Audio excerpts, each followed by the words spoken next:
بسم الله الرحمن الرحيم. هل أتى على الإنسان حين من الدهر لم يكن شيئا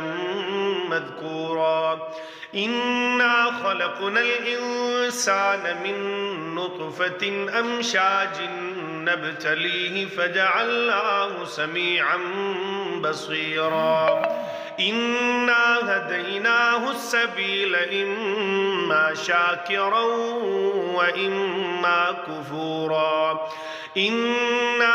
أعتدنا للكافرين سلاسل وأغلالا وسعيرا إن الأبرار يشربون من كأس كان مزاجها كافورا عينا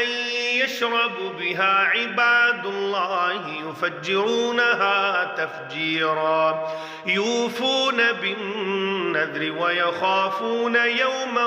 كان شره مستطيرا ويطعمون الطعام على حبه مسكينا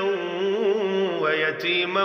وأسيرا إنما نطعمكم لوجه الله لا نريد منكم جزاء ولا شكورا إنا نخاف من ربنا يوما عبوسا قمطريرا فوقاهم الله شر ذلك اليوم فلقاهم نضرة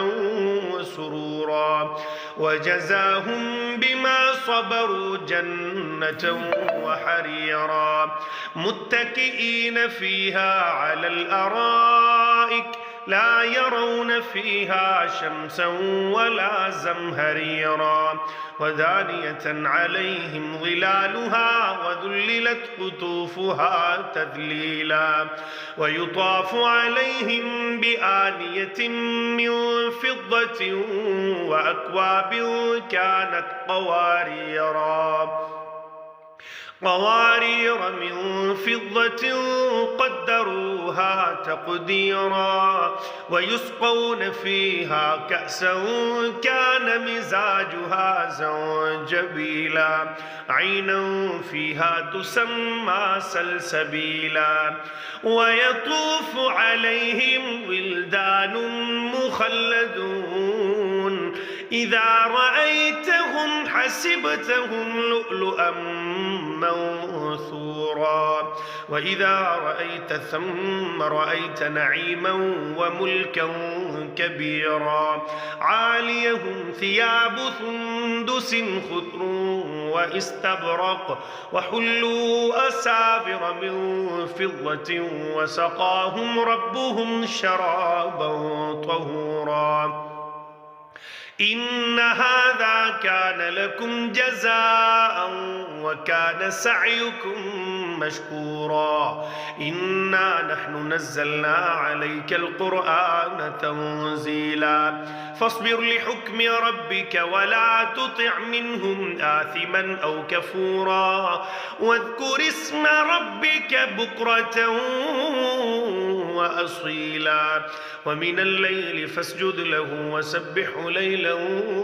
طويلا إن هؤلاء يحبون العاجلة ويذرون وراءهم يوما ثقيلا نحن خلقناهم وشددنا